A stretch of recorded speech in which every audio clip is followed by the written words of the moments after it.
everyone, and welcome back to my channel. If you're new here, my name is Amy and I'm currently working on paying off 6 figures worth of student loan debt.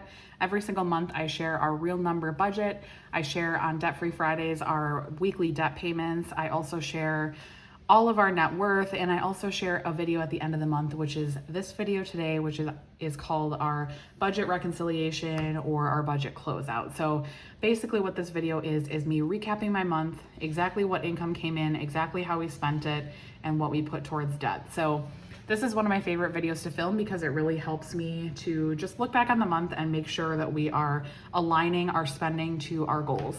So let's get started. So this is for May 2021.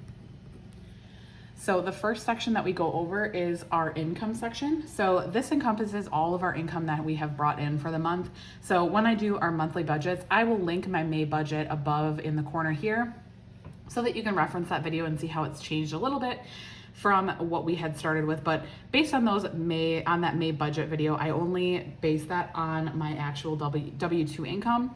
We do typically have other income sources like side hustle that I talk about every single week on Debt Free Friday, and that I don't ever budget for. So that's just extra income that I usually deal with per week, and then I apply that to our debt payment. So long story short, our W-2 income for this month, we budgeted, I believe it was $6,800, and we actually brought in $7,600. So we had a couple of things happen this month that allowed us to have some extra income, including a raise and as well as a little bit of bonus income. So we did have those two things, as well as I actually did also decrease my HSA contribution a little bit. If you have followed my net worth updates, I will link my most current one up in the corner. We do have a pretty high balance in our HSA right now, and I thought just to have a little bit more cash flow, we would lower it just a little bit from what we are contributing to that. So all three of those things added up to a little bit over or about $800 extra that we did not originally budget for, that we brought in from our regular jobs, which was great. Then we had our side hustle income. So we don't budget for our side hustle income, and we actually had $236 for the month of May. And then I also had a birthday in May. So I did get some additional money from family, which was so amazing. $200 extra. So that is an additional $200, an additional $236, and an additional $800 here. So our total income for the month was $8,036. So that is our total income that we had to work with for the month of May. Then I just go down and break it out per category. So what we spent it on, what our actual spending, what our budget was, the difference, and the percentage of income. So first is our mortgage. This is a fixed amount at $1,284. We actually paid $1,284, no difference, and that is at 16% of our income.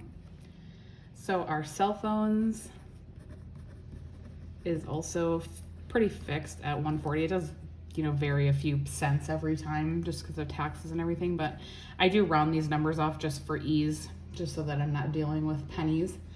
That is at 1.7% of our income for cell phones. We do have Netflix. That's one of the subscriptions that we have kept. That is at $15 right now, and that is at 0.2% of our income. Next, we have Peloton. We do have a Peloton bike. So we do pay the subscription fee for $41. That is at 0.5%. I have gotten a few questions on Peloton, if we like it, if we think it's worth it. I absolutely love it. My husband loves it. We both use it frequently. I haven't been using it as frequently as I'd like lately because I've actually been spending a lot more time outside, which is fine by me. I do still try to use it at least 1 or 2 times a week, but we have been spending a lot more time outside because it's been so nice here. But especially in the winter months, I live in Wisconsin, so it gets very, very cold here. It is a lifesaver to have a way to work out in my home. I have 2 small kids, and I used to have a gym membership. However, it is very difficult to get to the gym when you have 2 little kids. And it's also a lot more expensive too if you have to add the childcare to that, and then it's just kind of taking away a lot of time. So we decided to buy a Peloton. We do not regret it at all. We paid cash for it back in November of 2020. We did use a cheaper bike. I actually also had gotten a question last time of what bike we used previously. I do, in my Amazon shop, have our faux Peloton, our entire setup that we had before we bought our Peloton. So if you want to check out a cheaper option, I highly recommend that. I recommend both depending on what your budget is for that. So Peloton, we just view that as our gym membership cost. So $41, I don't think is that crazy. Since we paid cash for the bike, we don't pay for that on a monthly basis, just the membership fee. So then we did have our water bill. Our water bill is paid quarterly, so this is not an expense that we have every single month.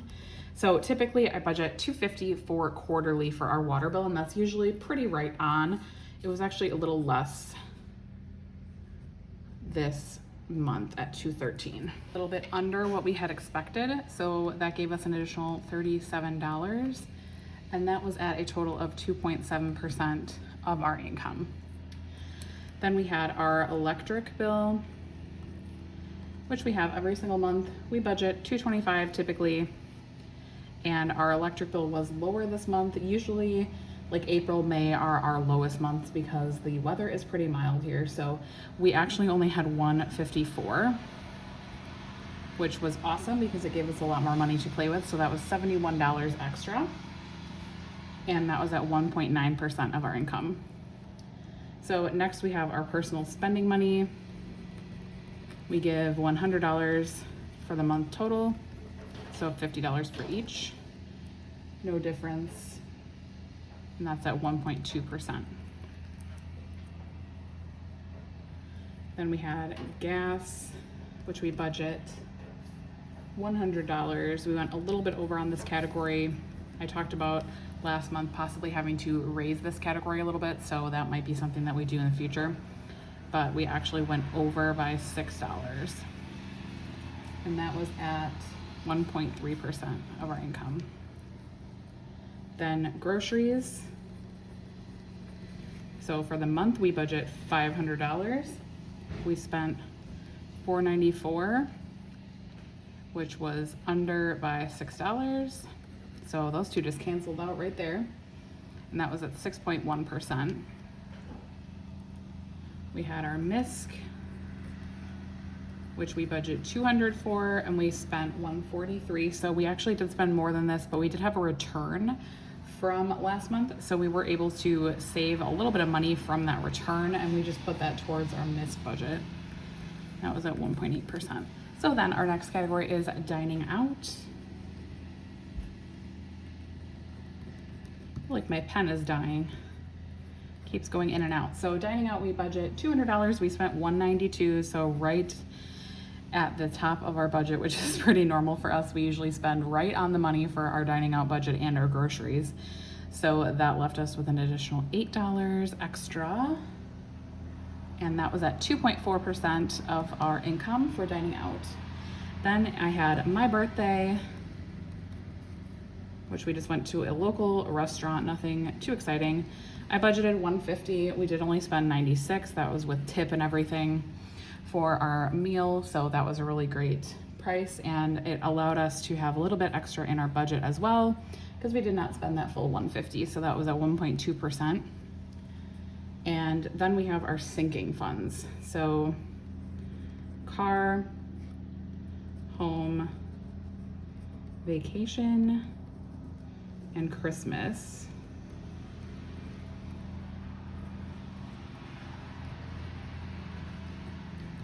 So this is all money that went into savings. So we budgeted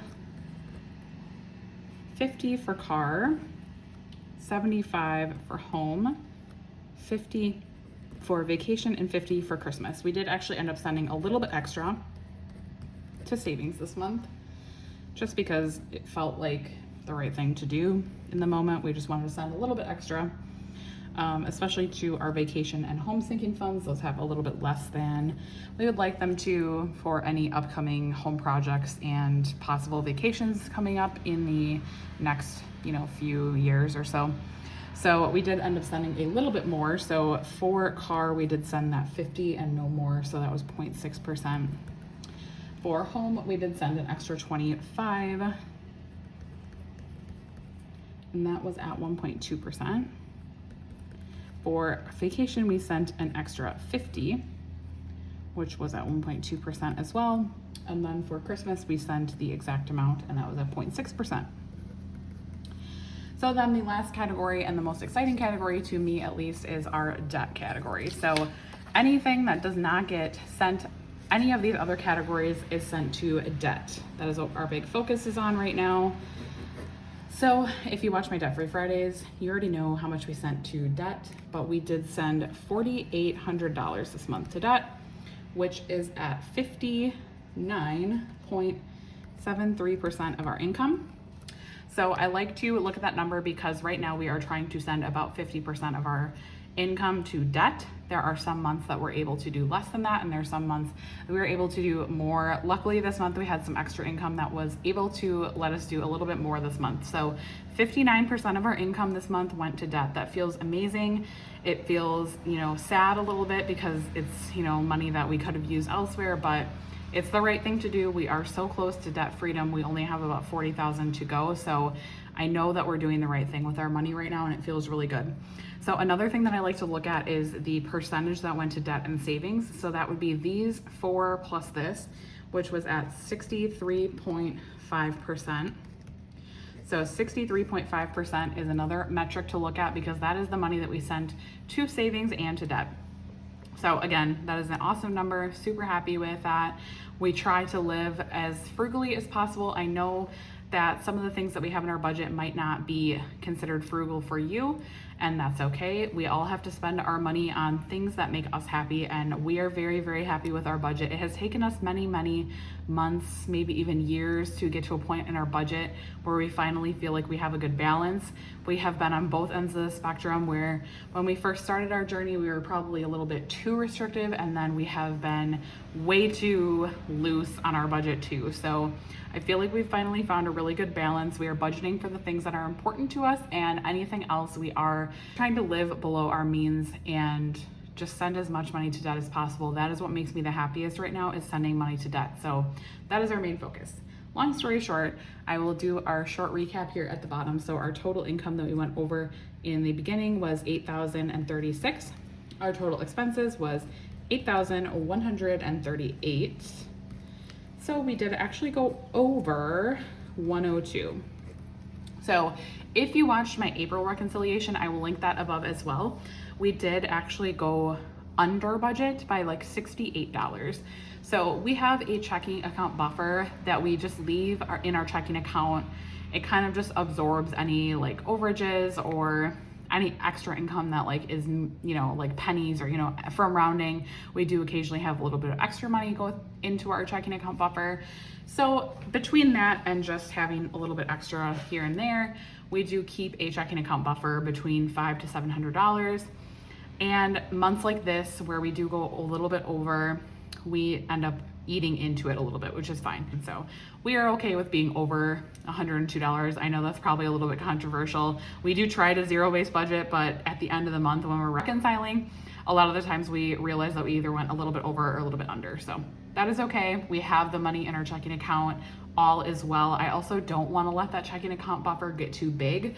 So times like this where we do have a little bit of where we do go a little bit over budget is okay. It ends up kind of evening out throughout the year. So that is our reconciliation for the month of May. Let me know in the comments down below. Do you reconcile your budget? If you don't, I highly recommend it. It's an amazing chance to reflect on the month and just check in with yourself, see how your budget's going, if you need to update any categories.